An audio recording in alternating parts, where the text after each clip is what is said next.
پورے تانے تو میں نہیں بتا سکتا کیا کیا مل رہے ہیں. تو مقصد میرا بتانے کا یہ ہے کہ دیکھیں ہم نے بھی اپنے ٹائم کو ایک وقت لگایا پاکٹ ویلفیئر ٹرسٹ کے لیے. کیوں لگایا؟ تھوڑی سی میں اس کی آپ کو ہسٹری بتاتا چلوں.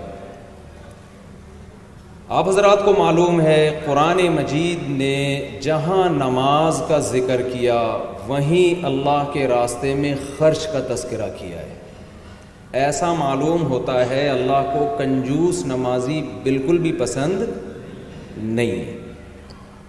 آپ قرآن کا ترجمہ اٹھا کے دیکھیں, جہاں نماز وہاں زکوٰۃ, جہاں نماز وہاں ينفقون فی سبیل اللہ, حتیٰ کہ جہاں تہجد کا ذکر ہے وہاں بھی اللہ کے راستے میں خرچ کرنے کا ذکر ہے. تتجافى جنوبهم عن المضاجع يدعون ربهم خوفا وطمعا ومما رزقناهم ينفقون. فرمایا ہمارے نیک بندوں کے پہلو رات کے آخری حصے میں بستروں سے الگ ہو جاتے ہیں اور رات کے آخری وقت میں وہ اللہ کے سامنے کھڑے ہو کر اسے امید اور خوف کے ساتھ پکارتے ہیں. پھر کیا کرتے ہیں؟ وَمِمَّا رَزَقْنَاهُمْ يُنْفِقُونَ.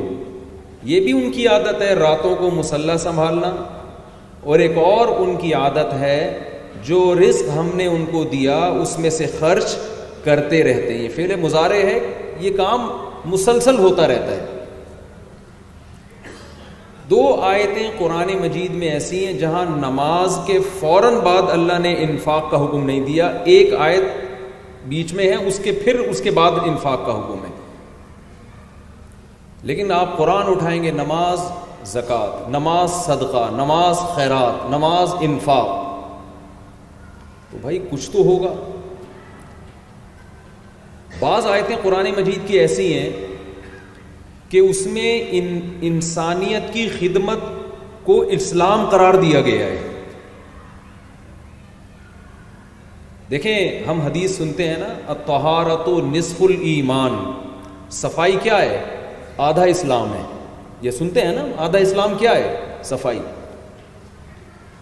لیکن قرآن مجید میں اللہ نے سورہ بلد میں اسلام اور انسانیت کی خدمت اس ایک ہی چیز کو کہ دو نام سے تعبیر کیا ہے اس کو. الم نجعل له عینین, کیا ہم نے انسان کو دو آنکھیں نہیں دی؟ ولسانا وشفتین, کیا ہم نے اس کو ہونٹ اور زبان نہیں دی؟ آج جو میڈیکل سائنس جب انسان کے اعضاء پہ غور کرتی ہے یا اس کائنات پہ غور کرتی ہے, اس کے غور کرنے کا انداز کچھ اور ہوتا ہے. قرآن جب آپ کو اس کائنات میں غور و فکر کی دعوت دیتا ہے تو اس کا انداز وہ کسی اور نقطۂ نظر سے غور کرنے کا حکم دیتا ہے. اور قرآن بتاتا ہے کہ میری یہ نعمتیں تمہارے اوپر ہیں, تم اقرار کرو اور پھر اس کا شکر ادا کرو. ان نعمتوں کو قرآن کیسے ڈیفائن کرتا ہے؟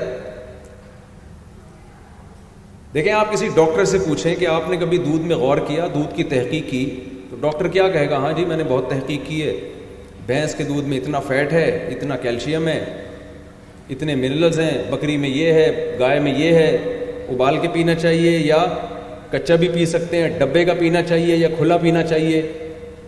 اس تحقیق میں ڈاکٹر ایکسپرٹ ہوگا اور گورا بھی ایکسپرٹ ہوگا.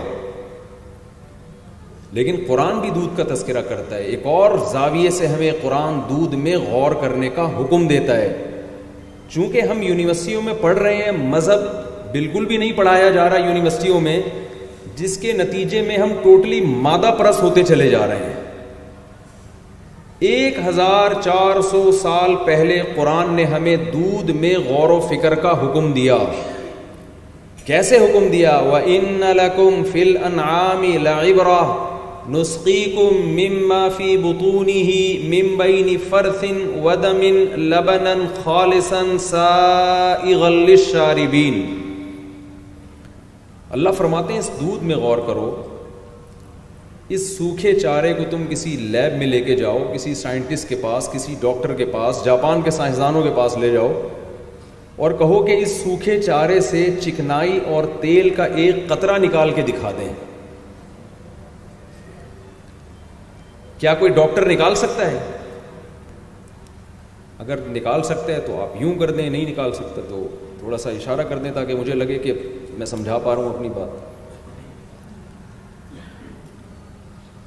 کوئی ایسی لیب وجود میں آئی ہے جو, یا کوئی ایسی مشین وجود میں آئی ہے, ٹیکنالوجی نے اتنی ترقی کی ہے کہ ایسی مشین ایجاد کر لی ہو کہ ادھر سے سوکھا چارہ ڈل رہا ہے اور وہاں سے ایک پروسیس کے تحت اس سے مکھن نکل رہا ہے یا تیل نکل رہا ہے. آپ اگر جاپان کے سائنسدان کے پاس چلے ہیں نا, جاپان کی مثال اس لیے دے رہا ہوں کہ وہ میڈ ان جاپان کوئی چیز ہو تو وہ, اگر پان بھی میڈ ان جاپان ہو جائے نا. اچھا, ہمارے بہت سارے پشاور اور افغانستان کے لوگ جاپان میں گئے ہیں, جیپنیز کو نسوار کا عادی بنا دیا انہوں نے. نسوار کی دکانیں کھل گئی ہیں وہاں پہ, چپلی کباب بک رہے ہیں. جاپان کی رپورٹ پیش کر رہا ہوں. تو آپ جائیں گے نا, وہ کہیں گے بھائی بادام لے کر آؤ, اس میں تیل آلریڈی موجود ہوتا ہے تو ہم پریس کر کے نکال لیں گے.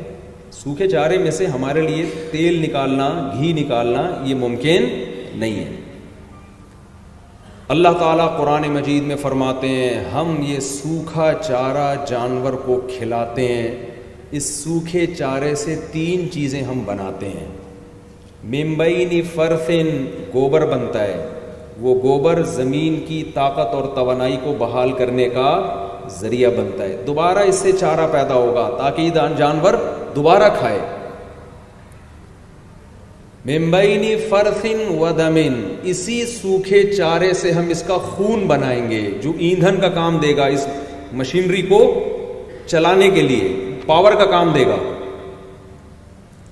ممبئینی فرثن ودمن لبنا خالصا سائغا للشاربین, جس فیکٹری میں سوکھے چارے سے گوبر بن رہا ہے, جس مشین میں سوکھے چارے سے خون بن رہا ہے, خون کی رنگت اور گوبر کی بدبو اور گوبر کی رنگت اور خون کی بدبو سے بچاتے ہوئے ایک سفید رنگ کا, خالص کا مطلب خالصا من الدم والفرث, خون اور گوبر سے بچاتے ہوئے اس کا کلر دیکھو. وہ جانور کے تھنوں میں اتارتے ہیں, یہ تو دیکھنے میں ہے, اور چکھنے میں کیسا ہے؟ سائغا للشاربین, پینے والوں کے حلق میں پھسلتا چلا جاتا ہے. ہمارے شیخ حضرت مفتی رشید احمد صاحب رحمہ اللہ تعالی جب یہ آیت پڑھتے تھے فرماتے تھے اتنا مزہ آتا ہے اس آیت کو پڑھنے میں, ایسا لگتا ہے ایک گلاس گرم گرم دودھ اللہ نے پلا دیا, اتنا مزہ آتا ہے. تو بھائی کچھ ہمیں مادہ پرستی سے نکلنا چاہیے, کچھ اس کائنات میں بھی تو غور کرنا چاہیے. یہ نعمتیں کون دے رہی ہے؟ کیا خود بخود ہو سکتی ہیں؟ ڈارون تو کہہ کے چلا گیا یہ انسان بندر سے انسان بنا ہے اور یہ سب آٹومیٹیکلی ہوا ہے. میں اکثر مثال دیتا ہوں کہ ایک تصویر کسی کاغذ پہ بنی ہوئی ہو جس میں آنکھ ناک کان ہو, ایک انسان کی تصویر ہو, آپ کو مصور نظر نہیں آ رہا کہ یہ تصویر بنائی کس نے ہے. آپ تحقیق میں لگ گئے یار یہ کس نے بنائی ہے, کوئی اقرار نہیں کر رہا, کوئی مصور نظر نہیں آ رہا. آپ نے سائنسدانوں سے رابطہ کیا, وہ سارے بڑے بڑے فلاسفر اور سائنٹسٹ جو ہے نا وہ سر پکڑ کے بیٹھ گئے کہ یار اس پہ تحقیق کرو. اب کوئی بندہ تو مان نہیں رہا کہ میں نے بنائی ہے. اب ایک تھیوری پیش کی, ایک نظریہ پیش کیا کہ کروڑوں اربوں سال پہلے ونس اپون اے ٹائم ایک دھماکہ ہوا تھا اور ایک ایسے کروڑوں کاغذ وجود میں آئے, ان میں سے ایک یہ والا کاغذ تھا, پھر کلر وجود میں آیا, پھر رنگ کے ڈبے وجود میں آئے, ڈسٹیمپر کمپنی وجود میں آئی, پھر برش وجود میں آیا, پھر خربوں. آپ کہہ سکتے ہیں یار یہ کیسے اتفاق اتنے سالوں میں ہو سکتا ہے؟ وہ کہنا نہیں. میں اکثر یونیورسٹیوں میں کہتا ہوں کہ سائنسدانوں کے پاس سالوں کی کمی نہیں ہوتی, وہ والے سالے نہیں جو آپ سمجھ رہے ہیں جو میرے اور آپ کے ہیں. تو سالوں کی کمی نہیں ہوتی, ٹائم کی کمی نہیں ہوتی. کہتے کروڑوں سال میں ایسا ممکن ہے. او بھائی کروڑوں سال میں بھی کلر اس طرح سے خوبصورت انداز سے آنکھ ناک کان بن جائے یہ ممکن نہیں ہے. چلو اربوں لگا لو, اربوں سال میں ہوا ہے. بھائی اربوں سال میں بھی نہیں ہو سکتا, 20 ارب سال لگا لو. تو کیا یہ پاسبل ہے کہ کھربوں سال میں ایک پیپر پہ ایک خوبصورت سی تصویر بن جائے جو بے جان ہو؟ کیا یہ ممکن ہے؟ آپ اگر نہیں ممکن ہے تو کہہ دیں نا زبان سے، نہیں ممکن ہے، یہ اتفاق نہیں ہو سکتا. تو آپ بتائیے وہ تصویر جس کی آنکھ دیکھتی ہو، وہ تصویر جس کے کان سنتے ہوں، جس کو انسان کہا جاتا ہے، وہ تصویر جس کی زبان میں چکھنے کی صلاحیت ہو، وہ تصویر جس کے جو مغز ہے وہ واقعی سوچنے کی صلاحیت رکھتا ہو. اللہ کی قسم 100 مرتبہ اس بات کو جھوٹا قرار دیا جا سکتا ہے کہ یہ آٹومیٹیکلی ایوولوشن کے نتیجے میں یہ وجود میں نہیں آ سکتی. اس کا کوئی خالق ہے، کوئی کریٹر ہے، کوئی مینیجر ہے جس نے سب کو مینیج کیا ہے.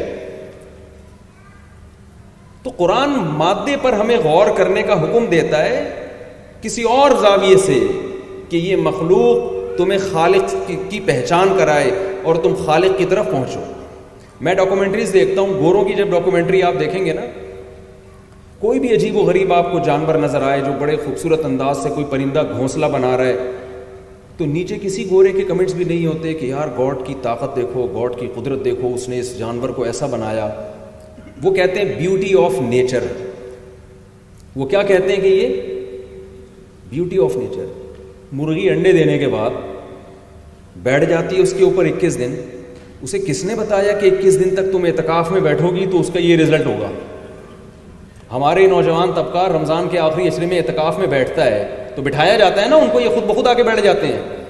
ان کو فضائل سنائے جاتے ہیں کہ بھئی 10 دن کے اعتکاف سے تم میں اور جہنم میں اتنا فاصلہ ہو جائے گا، یہ سنت ہے، ایک دن ایک سانس کا ثواب ملے گا، یہاں سونے کا بھی ثواب ملے گا. اس لیے بہت سے اکثر کوشش کرتے ہیں کہ سونے میں زیادہ ٹائم گزارا جائے. تو بتایا جاتا ہے نا، یہ انسان خود بخود جا کے بیٹھ جاتا ہے. مرغی کو کس نے بتایا کہ بھئی یہاں پر اس انڈوں پہ تو 21 دن بیٹھے گی تو اس سے چوزے نکلیں گے اور پھر ان چوزوں کی تو نے حفاظت کرنی ہے؟ یہ کس نے بتایا اس کو؟ یہ خود بخود یہ سب چیزیں ممکن نہیں ہیں. ایک ملحد ہے، ایک ایتھیس ہے میرے رابطے میں نا، بہت زیادہ اسلام کے خلاف باتیں کرتا ہے. میں نے ایک دفعہ اس کو ایک ویڈیو بھیجی کہ ایک مرغی اپنے چوزوں کی خاطر بہت طاقتور جانور سے لڑ رہی ہے. میں نے کہا یار یہ ایوولوشن کا نتیجہ ہے، یہ ارتقاء کا نتیجہ ہے کہ اس کے یہ جذبات کے اپنے بچوں کے لیے اپنی جان ہتھیلی پر رکھ کر لڑ رہی ہے. کیا یہ پاسبل ہے؟ یہ آٹومیٹیکلی خود بخود ہو جائے؟ تو میرا مقصد ابھی اللہ کے وجود کو ثابت کرنا نہیں ہے. میرا مقصد ابھی آپ سے یہ عرض کرنا ہے کہ ہم اس کائنات میں غور کریں گے تو ہمارا رشتہ اللہ سے مضبوط ہوگا، بشرطے کہ ہم اس زاویے سے غور کریں کہ یہ آٹومیٹیکلی نہیں ہے. قرآن بھی سورہ بلد میں کیا کہہ رہا ہے؟ الم نجعل لہ عینین، کیا ہم نے تمہیں یہ آنکھیں نہیں دی ہیں؟ غیر مسلم تو کہہ دے گا اللہ نے نہیں دی ہیں، بڑے آرام سے کہہ دے گا. ہم جب جامعۃ الرشید میں یہ ڈیجیٹل کیمرے کی تحقیق کر رہے تھے تو ڈیجیٹل کیمرے کے ماہرین کو اور سائنسدانوں کو ہم نے بلایا. انہوں نے ایک بڑی عجیب بات بتائی کہ جو ڈیجیٹل کیمرہ ہے نا، جو موبائل سے آج آپ ویڈیوز بنا رہے ہیں یا کیمرے سے بنا رہے ہیں، یہ انسانی آنکھ کی کاپی ہے. سائنسدانوں نے دیکھا کہ انسانی آنکھ دیکھتی کیسے ہے.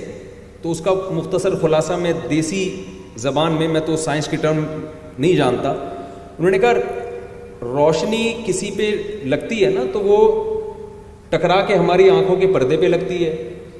تو اللہ میاں نے اندر کوئی ایسے سافٹ ویئر لگائے ہوئے ہیں، وہ اس کو برقی لہروں میں یا کسی اور ریز میں چینج کر دیتے ہیں.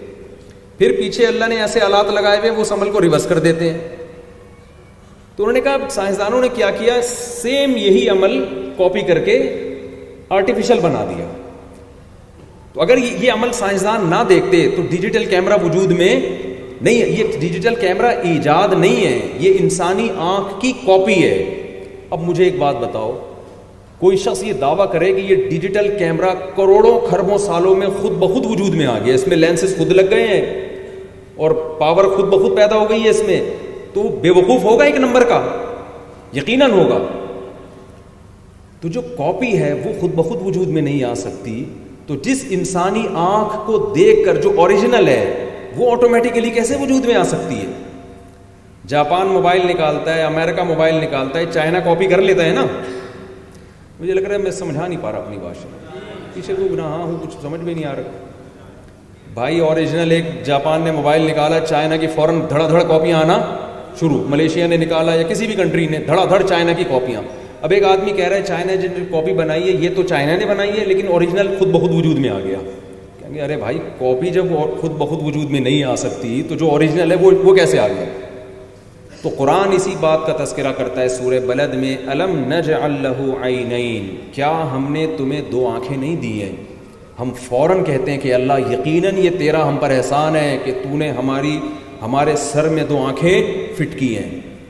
وَلِسَانًا وَشَفَتَيْن, ہم نے زبان نہیں دی ہے. یہ اتنا سا گوشت کا لوتھڑا ہے, آپ اس پہ نمک رکھیں فوراً دماغ کو سگنل بھیجے گا کڑوی چیز ہے, چینی رکھیں فوراً دماغ کو سگنل بھیجے گا کیا ہے, میٹھا ہے. گرم چیز رکھیں, ٹھنڈی چیز رکھیں, سینکڑوں چیزوں کے ٹیسٹ میں یہ فرق فوراً دماغ کو اطلاع دے دیتی ہے. یہ خود بخود نہیں ہے.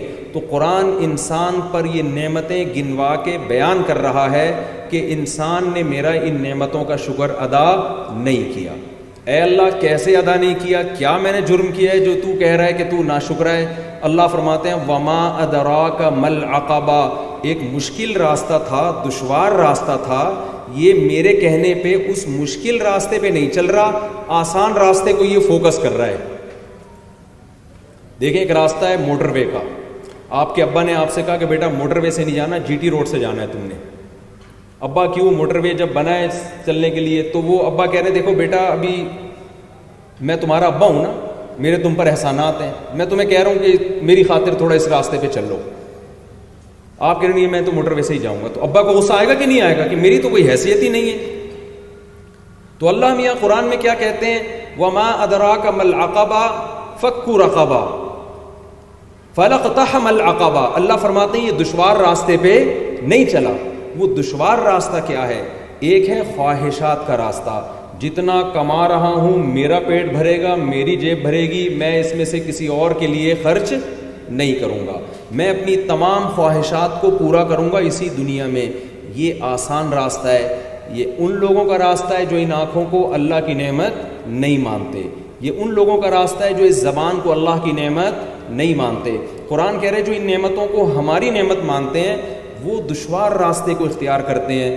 فوراً سوال ہوتا ہے کہ اللہ کون سا دشوار راستہ, کون سا راستہ؟ اللہ فرماتے ہیں فک رقبہ. وہ دشوار راستہ یہ ہے کہ انسانیت کو غلامی کے طوق سے آزاد کروایا جائے. کیونکہ نبی صلی اللہ علیہ وسلم کے دور میں غلام ہوا کرتے تھے. صحابہ کو حکم دیا جا رہا ہے کہ اگر تم اللہ کی نعمتوں کا شکر ادا کرنا چاہتے ہو تمہیں غلاموں کو آزاد کرنا پڑے گا. تو آپ بتائیے, اللہ نے اسلام کا نام رکھا دشوار راستہ, اور پھر دشوار راستے کی جو ڈیفینیشن بیان کی اللہ تعالیٰ نے وہ کیا بیان کی ہے؟ انسانیت کی خدمت. میں سمجھا پا رہا ہوں اپنی بات؟ آج یہ چیز ہماری زندگی سے نکل گئی. او اطعام فی یوم ذی مسغبہ, او کا لفظ اللہ نے استعمال کیا. کیوں؟ بہت سے لوگوں کے پاس ذرائع نہیں ہیں غلاموں کو آزاد کرانے کے. آج تو غلام ہوتے ہی نہیں ہیں تو کیسے آزاد کرائیں ہم؟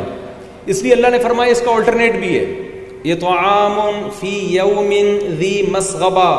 ذی مسغبہ بھوک والے دن میں بھوکے کو کھانا کھلانا. کیا مطلب؟ بعض ایسے ایام آتے ہیں جن میں لوگ بھوکے ہو جاتے ہیں. دنیا پہ ایسے احوال آتے رہیں گے. اور یہ خوب سمجھ لیجئے کہ قرآن نے جہاں بھی اطعام کا لفظ استعمال کیا نا, کھانا کھلانے کا, وہاں فقہا کہتے ہیں کہ کھانا کھلانا یہ اصل میں ایک تعبیر ہے ضرورت پوری کرنے سے.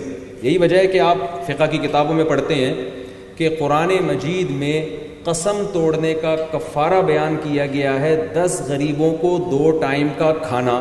وہاں فقہا, آپ اصول فقہ کے طلبہ بیٹھے ہوں گے, وہاں بتایا جاتا ہے یہ کھانا محض ایک تعبیر ہے.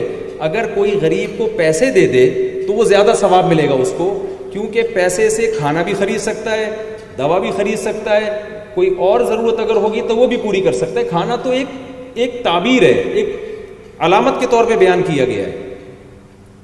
تو ان آیتوں میں اللہ نے اسلام کو جو ڈیفائن کیا وہ انسانیت کی خدمت. پورا قرآن بھرا ہوا ہے. اور کیا کہا قرآن نے؟ یوفون بالنذر وَيَخَافُونَ يَوْمًا كَانَ شَرُّهُ مُسْتَطِيرًا إِنَّمَا نُطْعِمُكُمْ لِوَجْهِ اللَّهِ لَا نُرِيدُ مِنْكُمْ جَزَاءً وَلَا شُكُورًا. قرآن کہتا ہے ہمارے نیک بندے، شکر گزار بندے، وہ غربا اور مساکین کی ضرورت پوری کرتے ہیں، اور ضرورت پوری کرتے ہوئے کہہ رہے ہوتے ہیں کہ ہم تمہیں خوش کرنے کے لیے نہیں کھلا رہے، لہذا ہمیں نہ تو تم سے اس کا بدلہ چاہیے اور نہ اس کا شکریہ چاہیے ہمیں. انما نطعمکم لوجہ اللہ، ہم تمہیں کس کو خوش کرنے کے لیے کھلا رہے ہیں؟ اللہ کو خوش کرنے کے لیے کھلا رہے ہیں. تو اسلام اور غیر اسلام، اس میں بڑا فرق کیا ہے؟ اسلام مال خرچ کیے بغیر آپ کا اسلام قبول کرنے کے لیے تیار نہیں ہے. نمبر 2، مال خرچ کرنا پڑے گا صرف اور صرف کس کے لیے؟ اللہ کے لیے. اور ایک تیسرا فرق بھی، مال خرچ کرنا، بار بار کرنا اور کرتے رہنا، ينفقون، کرتے رہتے ہیں یہ کام. نبی صلی اللہ علیہ وسلم نے ایک دفعہ خواتین میں صدقہ اور خیرات کی اہمیت پر بیان کی، اور آپ دیکھیں کس قوم میں بیان کیا جا رہا ہے جو انتہائی غریب، جو اپنے بچوں کو قتل کر رہے ہیں یہ سوچ کے کہ ان کو کھلائیں گے کہاں سے، ان کو صدقہ اور خیرات کی ترغیب دی جا رہی ہے. اب غریب آدمی کیسے صدقہ کرے؟ تو آپ صلی اللہ علیہ وسلم نے فرمایا اتقوا النار ولو بشق تمرۃ. یہاں تو بہت سے غریب تھے نا. آپ صلی اللہ علیہ وسلم نے فرمایا آدھی کھجور دے کر بھی اگر کوئی اپنے آپ کو جہنم کی آگ سے بچا سکتا ہے تو یہ موقع بھی ہاتھ سے جانے نہ دے. کسی غریب کے لیے اگر یہ ممکن ہے نا کہ بھئی میں کیسے صدقہ کروں، ایک کھجور ہے، کوئی بات نہیں، اس ایک کھجور میں آدھی کسی ایسے کو کھلا دے جس کے پاس ایک کھجور بھی نہیں ہے. یعنی اگر کسی کے پاس ایک کھجور ہے نا تو ایسے غریب بھی تو دنیا میں ہوں گے نا جن کے پاس ایک بھی نہ ہو. میرے پاس ایک آج آدمی نے مجھ سے پوچھا کہ آپ شادیوں پر اتنا بیان کرتے ہو، غریب آدمی شادی کیسے کرے گا؟ میں نے کہا اپنے سے زیادہ غریب سے کرے گا. سمجھ آ رہی ہے بات؟ ایک صاحب میرے پاس آئے، میری 50,000 تنخواہ ہے، اس میں گزارا کہاں ہوتا ہے، آپ شادی گرٹ لگائے رکھتے ہو ہر بیان میں کیسے شادی کروں گا، اتنی غربت میں بیوی کو کیسے پالوں گا؟ میں نے کہا ایسی لڑکی سے شادی کرو جس کا ابا 25,000 میں 6 بیٹیوں کو پال رہا ہے. کتنا زبردست پیکج ہے یا نہیں ہے بھائی؟ ایسے لوگ بھی تو ہیں نا کہ وہ 6 بیٹیاں 25 میں نہیں پل رہی اس سے، وہ کہے گا یار چلو 50 والا ایک کو مجھ سے تو اچھا کھلا سکتا ہے نا. آپ کا ایک اسٹینڈرڈ ہی اتنا اونچا ہے. تو اگر آپ دنیا میں سب سے زیادہ غریب ہیں تو پھر آپ شادی نہ کریں کہ بھئی دنیا میں مجھ سے زیادہ غریب کوئی بھی نہیں ہے. تو میں عرض یہ کر رہا ہوں آپ صدقہ نہ کریں اگر آپ دنیا میں سب سے زیادہ غریب ہیں. بعض صحابہ ایسے بھی تھے جو اس وقت سب سے زیادہ غریب تھے. ایک صحابی سے ایک غلطی ہو گئی، رمضان میں اپنی زوجہ کے قریب چلے گئے، نبی صلی اللہ علیہ وسلم کے پاس آئے، عرض کیا کہ یا رسول اللہ مجھ سے یہ غلطی ہو گئی. آپ نے فرمایا 60 روزوں کا کفارہ. انہوں نے عرض کیا میری صحت اجازت نہیں دیتی. آپ صلی اللہ علیہ وسلم نے فرمایا 60 مسکینوں کو 2 ٹائم کا کھانا. انہوں نے کہا میرے اندر اتنی طاقت، اتنی مالی وسعت نہیں ہے کہ میں 60 مسکینوں کو 2 ٹائم کا کھانا کھلاؤں. رسول اللہ صلی اللہ علیہ وسلم نے فرمایا چلو ایسا کرو تھوڑا بہت صدقہ کر دو. کچھ بھی نہیں تھا ان کے پاس. تو آپ نے صحابہ سے فرمایا کہ تھوڑا سا لے کر آؤ، ان کے لیے چندہ کرو، پھر ہم ان کے ذریعے کسی غریب کے ساتھ تعاون کروا لیں گے. صحابہ نے چندہ کر کے ان کو دیا. نبی نے فرمایا یہ رقم مدینہ میں کسی غریب کو دے دو. انہوں نے فرمایا مجھ سے زیادہ غریب مدینہ میں کوئی بھی نہیں. آپ نے فرمایا کھاؤ. ٹھیک ہے نا، اور نبی مسکرائے بھی. تو اگر ہم اتنے غریب ہیں کہ آدھی کھجور بھی ہمارے پاس نہیں ہے تو پھر ٹھیک ہے. میرا خیال ہے ہم میں کوئی اتنا غریب نہیں ہے. تو میں آپ ذرا سے گزارش کرتا ہوں کہ اب مجھ سے بھی اچھا خاصا چندہ نکلوا چکے ہیں یہ پاکٹ ویلفیئر ٹرسٹ والے. ورنہ تو آپ کو پتہ ہے کسی ٹرسٹ کے لیے جب آپ چندے کا اعلان کرتے ہیں، عام طور پہ سب کی بات نہیں کر رہا، سفر کرتے ہیں تو اپنا بھی کمیشن ہوتا ہے ایڈورٹائزمنٹ کا. ہوتا ہے کہ نہیں ہوتا کہ بھئی ہمارا بھی تھوڑا سا، بھئی مجھے کیا ملے گا.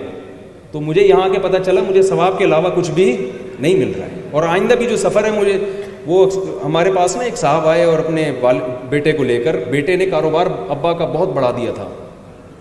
اکثر ایسا ہوتا ہے نا، بیٹا ابا کے بزنس میں، ابا کے کاروبار کو پروموٹ کرتا ہے اور ابا کے لاکھوں سے کروڑوں میں کھیلنے لگتے ہیں، تو پھر بیٹا ابا کی وراثت پہ نظریں ڈالتا ہے کہ مرنے کے بعد سارا مجھے ملے گا، چھوٹے بھائیوں کو نہیں ملے گا.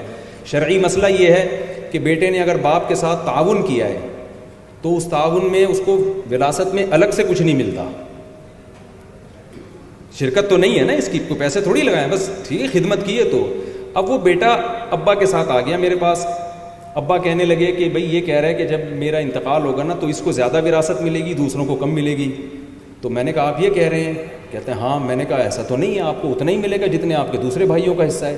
کہتا ہے پھر میں نے اتنی محنت کی, اتنی اسٹرگل کی کہ لاکھوں کے کاروبار کو کروڑوں تک پہنچا دیا, تو مجھے ملے گا کیا؟ میں نے کہا آپ کو ثواب ملے گا اس کا. کہتے ہیں بھائی میں نے تھوڑا بزنس نہیں تھا, کروڑوں تک پہنچایا, دن رات ایک کر دیا. میں نے کہا اس کا مطلب ثواب بھی تھوڑا نہیں ملے گا, بہت زیادہ ملے گا. تو مجھے بھی جو پاک ایڈ ویلفیئر ٹرسٹ کو میں پروموٹ کر رہا ہوں, ثواب کے علاوہ کچھ بھی نہیں مل رہا, اور میری جیب سے بھی اچھا خاصا چندہ نکل چکا ہے الحمدللہ. تو اس لیے میں نے یہ کیوں پروموٹ کر رہا ہوں, یہ بس 2-4 منٹ آپ کے لوں گا کہ انسانیت کی خدمت کے لیے میں نے ٹرسٹ پر ٹرسٹ کیوں کیا. اچھا میں وہ حدیث جلدی سے مکمل کر دوں. نبی صلی اللہ علیہ وسلم, کیونکہ خواتین بھی بیان سن رہی ہیں, نبی اور مجھ سے نالا بھی رہتی ہیں بہت زیادہ اسی شادیوں وادیوں والے بیانات پر. تو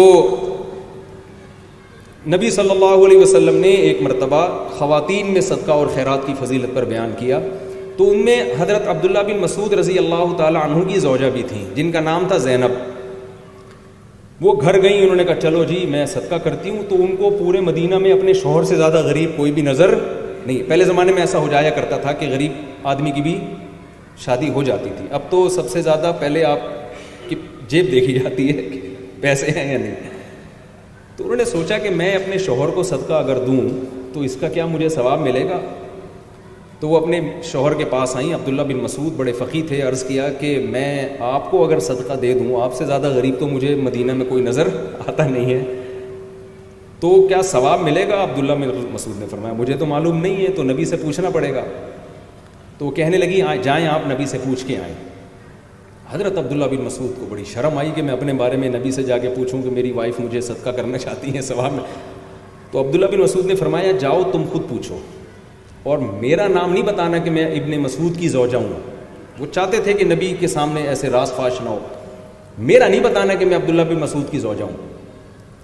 تو حضرت زینب چلی گئیں, نبی صلی اللہ علیہ وسلم کا دروازہ کھٹکھٹایا. حضرت بلال خادم تھے, باہر آئے.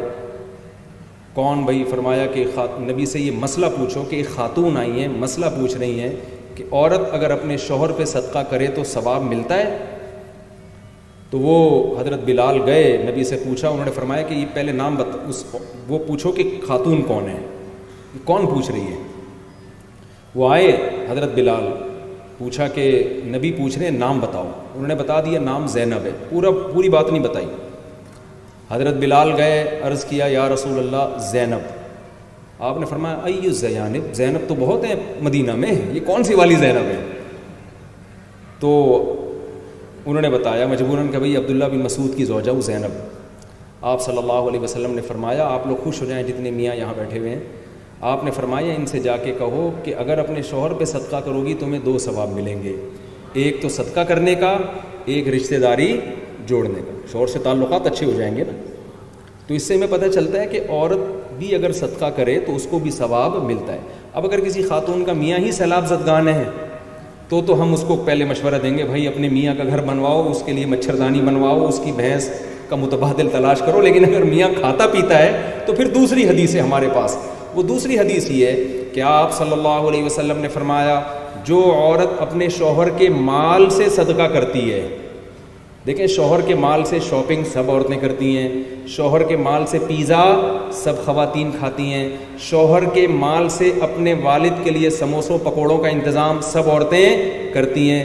جب آپ کے سالے گھر میں آتے ہیں تو ان سالوں کے لیے ریفریشمنٹ کا انتظام بیگم کے خرچے سے ہوتا ہے یا آپ کے خرچے سے ہوتا ہے؟ تو آپ کے خرچے سے ہوتا ہے. نبی نے فرمایا جو عورت اپنے شوہر کو ترغیب دے, صدقہ کروائے اور پھر اس کی پرمیشن سے اس کے مال کو صدقہ کرے تو شوہر کو بھی پورا ثواب ملے گا اور بیوی کو بھی پورا ثواب ملے گا. خرچہ بیگم کا نہیں ہو رہا لیکن ثواب پورا اللہ اس عورت کو بھی صدقے کا عطا فرمائیں گے. تو اس قسم پرسی کی حالت میں جتنی مردوں کی ذمہ داری ہے اتنی ہی ہماری خواتین کی ذمہ داری. وہ آخری بات میں بتاؤں کہ میں نے پاک ایڈ ویلفیئر ٹرسٹ کا انتخاب کیوں کیا, سیلاب زدگان کے لیے اور مختلف حادثوں کے لیے ان کو پروموٹ کیوں کر رہا ہوں. دیکھیں میرے پاس بہت سارے رفاہی ادارے پہلے بھی آ چکے ہیں کہ آپ ایک 5 منٹ کا کلپ بنا دیں. میں نہیں کلپ بناتا, کیوں؟ مجھے 100% اطمینان ہی نہیں ہے. اطمینان حاصل کرنے کے لیے ظاہر ہے سفر کرنا پڑتا ہے, دیکھنا پڑتا ہے.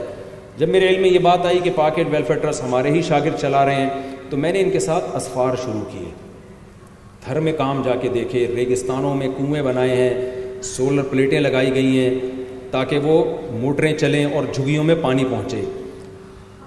پھر میں نے تھر کے ریگستانوں میں دیکھا مکاتب بنے, اسکول اور مدرسے, وہ غریب بچوں کو پڑھائی اس دینی بھی اور دنیاوی بھی دونوں تعلیمات بھی دی جا رہی ہیں, اور ان قاریوں کی اور اسکول ٹیچرز کی تنخواہیں بھی پاک ایڈ ویلفیئر ٹرسٹ دے رہا ہے.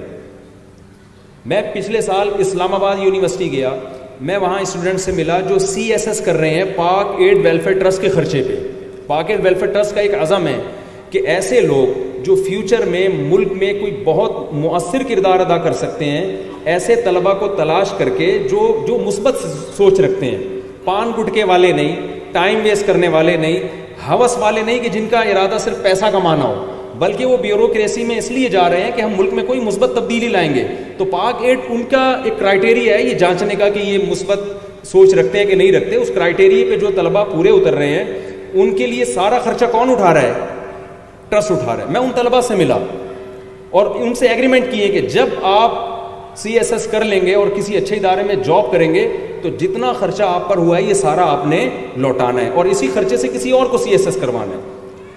کیوں؟ جامعۃ الرشید کا ایک ہی عزم ہے کہ ہم ایسے ادارے بنائیں, مدرسہ ایسا ہو جہاں 70% دینی تعلیم اور 30% دنیاوی تعلیم ہو, اور اسکول, کالجز اور یونیورسٹیاں ایسی بنائی جائیں جہاں 70% عصری تعلیم اور 30% مذہبی تعلیم ہو, تاکہ یہ جو گیپ ہے مسٹر اور ملا کا یہ جس حد تک ختم کرنا ممکن ہو اس کو اچھے طریقے سے ختم کیا جائے. وکیلوں کی ایک اجلاس تھا میرا, اس میں بیان تھا. ایک وکیل صاحب آئے اور مجھے کہنے لگے کہ مجھے تو مولویوں سے ویسے ہی ڈر لگتا ہے. ابھی پرسوں میرا بیان تھا, تو میں نے کہا آپ کو کیوں ڈر لگ رہا ہے؟ میرے پگڑی کے نیچے کوئی بم ہے یا کوئی تلاشی لے لیں آ کے؟ تو کہنے لگے اصل میں کوئی مولوی کہیں بہت سارے بیٹھے ہوئے ہوں اور ڈر نہ لگے تو یہ نیچرل نہیں ہے, ڈر لگنا نیچرل ہے. تو اس طرح کے لوگوں کے جذبات ہیں. تو بر صغیر میں جب انگریز آیا ہے نا, اس نے یہ مسٹر اور ملا کے فاصلے بڑھائے ہیں. تو آپ اس سوچ سے ایگری ہیں یا نہیں کہ یہ فاصلے کم ہونے چاہیے؟ تو یہ پاک ایڈ ویلفیئر ٹرسٹ کے ویژن ہے, صرف سیلاب زدگان نہیں اور بہت سارے ویژن ہیں. تو میں نے پھر ارادہ کیا بھائی ٹوٹا پھوٹا جو ہم سے تھانوں سے ہم پرمیشن لے لیتے ہیں, اپنے 3 تھانوں سے ہم نے پرمیشن لی, اور ہم نے کہا بھائی کچھ شادیوں کے علاوہ بھی دنیا میں بہت سارے غم ہیں, تو وہ پرمیشن لے کے میں اجازت سے آیا ہوں, بھاگا الحمدللہ نہیں. تو آپ حضرات سے گزارش ہے کہ پاک ایڈ ویلفیئر ٹرسٹ کی حوصلہ افزائی کریں, اور اپنے مال سے بھی اپنے وقت سے بھی اس ویژن کو پورا کرنے کی کوشش کریں جو اس ٹرسٹ کا فیوچر میں ویژن ہے. ہمارے لیے فخر کی بات ہے کہ ہماری سرپرستی ریٹائرڈ جنرل ہمایوں صاحب کر رہے ہیں, اور ان کی بھی تقریر میں نے جامعۃ الرشید میں سنی ہے, تو بڑی زبردست ماشاءاللہ مذہبی معلومات رکھتے ہیں, مذہبی سوچ رکھتے ہیں. تو اور علماء کی سرپرستی ہے, تو اس طرح کے اتنا اچھا طبقہ ہمارے ساتھ الحمدللہ موجود ہے, تو ہمیں اس میں ان کا دست و بازو بننا چاہیے. اللہ تعالیٰ ہمیں سمجھنے کی, عمل کی توفیق عطا فرمائے. وما علینا الا البلاغ. ہماری اس مجلس کے صدر مجلس بھی ہیں, میں گزارش کروں گا محترم لیفٹیننٹ جنرل ریٹائرڈ محترم جناب ہمایوں عزیز صاحب, سابق کور کمانڈر کراچی سے, کہ وہ تشریف لائیں اور اپنے خیالات کا اظہار فرمائیں. لیفٹیننٹ جنرل ریٹائرڈ محترم جناب ہمایوں عزیز صاحب, سابق کور کمانڈر کراچی.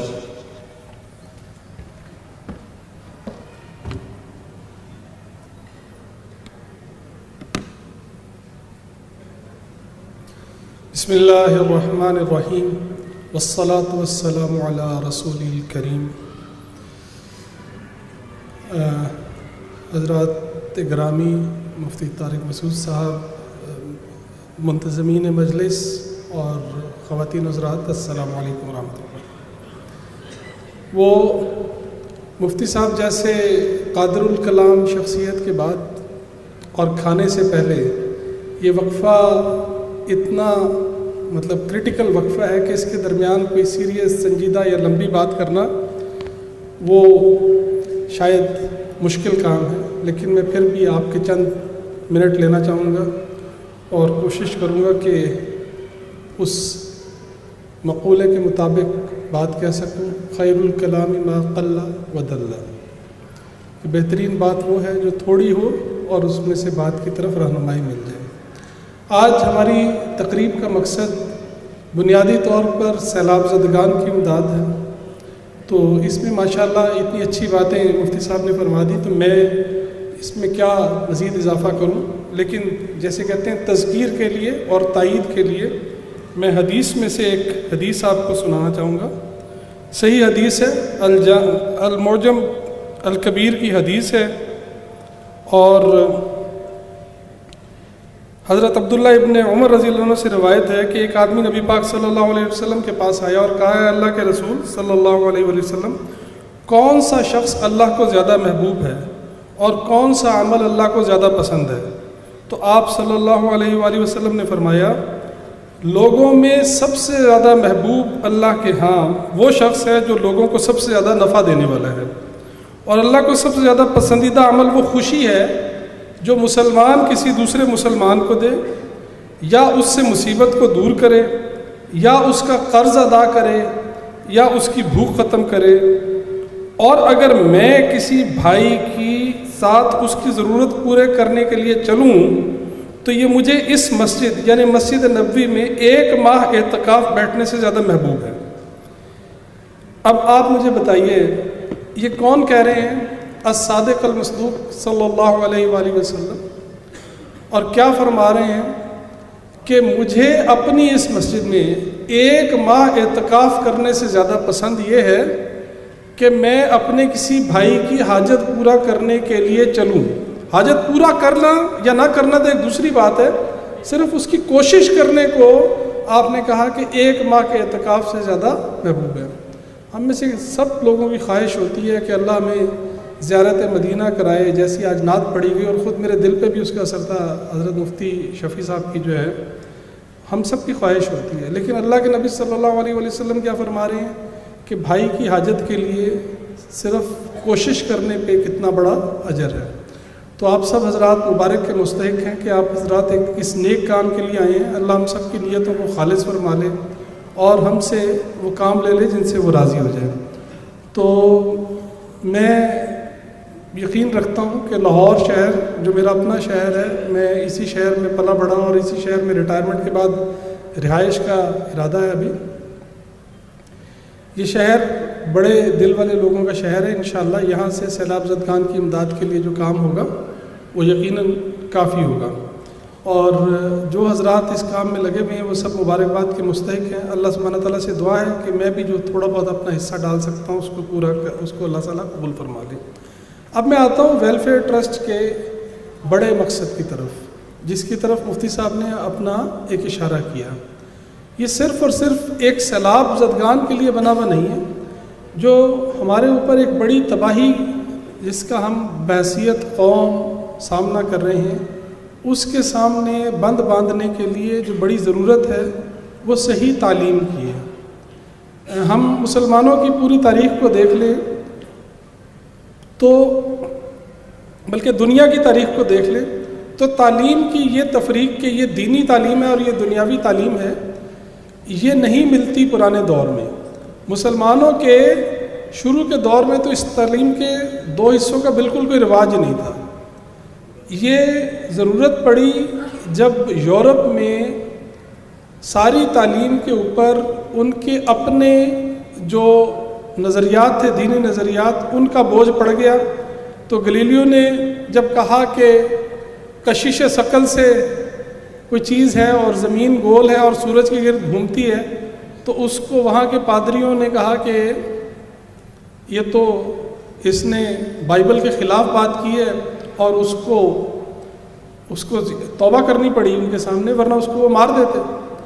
تو اس طرح کی چیزوں کی وجہ سے یورپ میں یہ مسئلہ آیا کہ دینی تعلیم کو علیحدہ کر دو اور دنیاوی تعلیم کو علیحدہ کر دو، ورنہ ہمارے جو بڑے عالم تھے وہ دنیا کے بھی عالم ہوتے تھے اور دین کے بھی عالم ہوتے تھے۔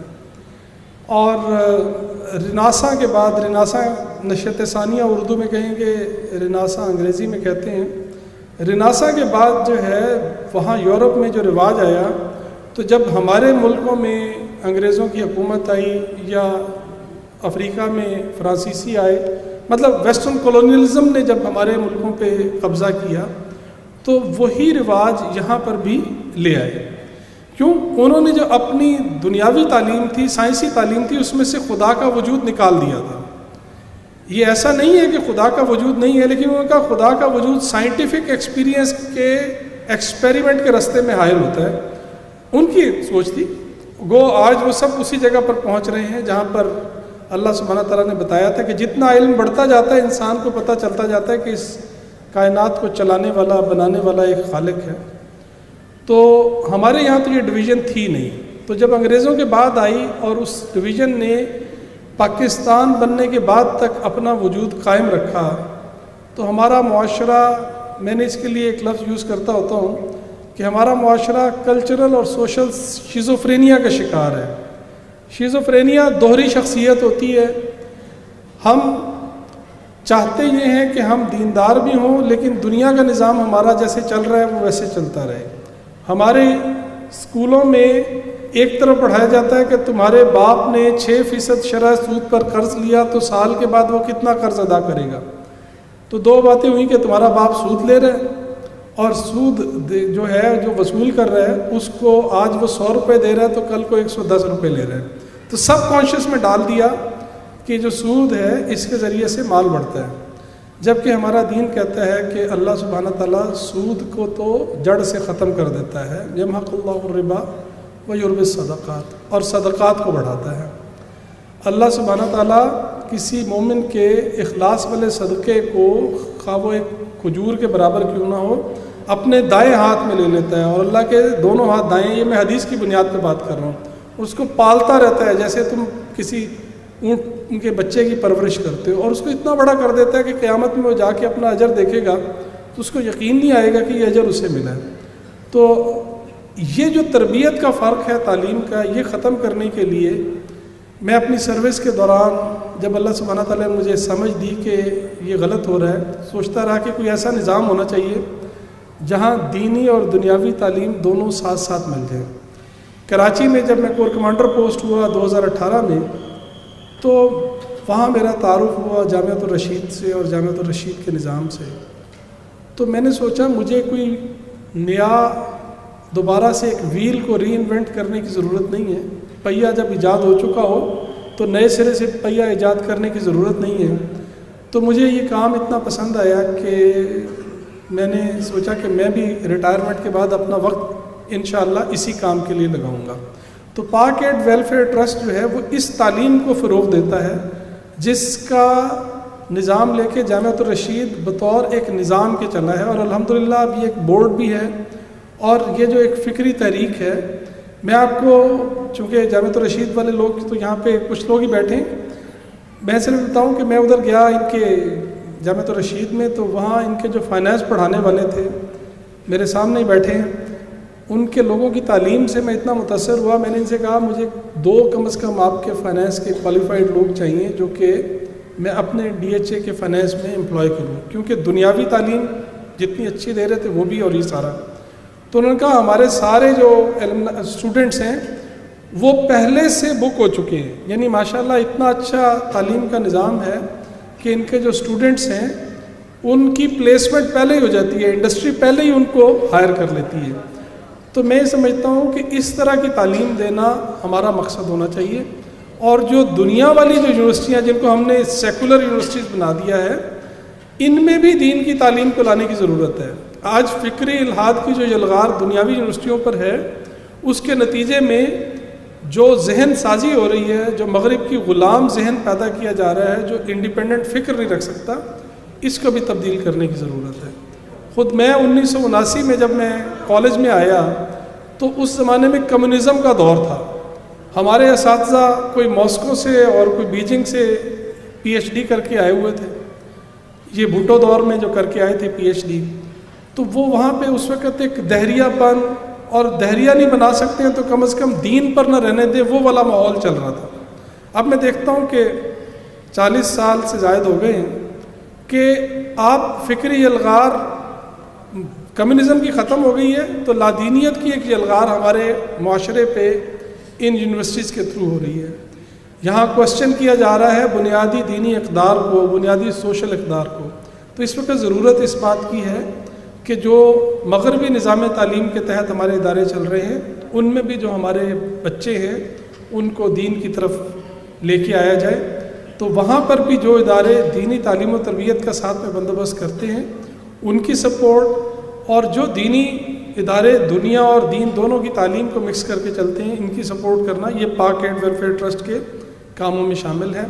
اللہ سبحانہ تعالیٰ سے دعا ہے کہ ہم سب کو ان کاموں میں حصہ لینے کی توفیق عطا فرمائے اور ہمیں اپنے وہ بندے بنا لے جو عالم بھی ہوتے ہیں تو وہ علم حاصل کرتے ہیں جو اللہ نے کہا. کیونکہ اللہ سبحانہ تعالیٰ سورہ فاطر میں علم کی تعریف کر چکا ہے. آیت 27 سے 30 سورہ فاطر کی، وقت کم ہے میں زیادہ اس کی تفصیل میں نہیں جاؤں گا. ان میں اللہ سبحانہ تعالیٰ نے تخلیق آسمان، تخلیق کائنات کے سارے مناظر کو کہنے کے بعد وہاں پر فرمایا انما یخشی اللہ من عبادہ العلماء، کہ اللہ کے عالم بندے ہی اللہ سے خشیت اختیار کرتے ہیں. تو دنیاوی علم جس کو ہم نے کہہ دیا ہے اگر وہ اللہ کی خشیت پیدا نہیں کر رہا تو وہ اپنا مقصد پورا نہیں کر رہا. اور اس سے اگلی آیت میں پھر دینی علم کا ذکر بھی ہے. تو یہ جو ہے دینی اور دنیاوی علم کو ملا کے چلنا، یہ دونوں کو ایک امتزاج پیدا کرنا، یہ بھی پاک ایڈ ویلفیئر ٹرسٹ کے مقاصد میں سے ایک ہے. لیکن اس وقت جو فوری ضرورت ہے وہ سیلاب زدگان کی امداد کے لیے ہے. تو میں آپ سب اذکار حضرات کا مشکور ہوں کہ آپ لوگ اس کام میں ہمارے ساتھ دینے کے لیے آئے ہیں. اللہ سبحانہ تعالیٰ اس ساتھ کو قبول فرمائے اور اس ساتھ میں ہمیں ساتھ مل کے ان سب نیکی کے کاموں میں چلنے والا بنائے. وآخر دعوانا ان الحمد للہ رب العالمین.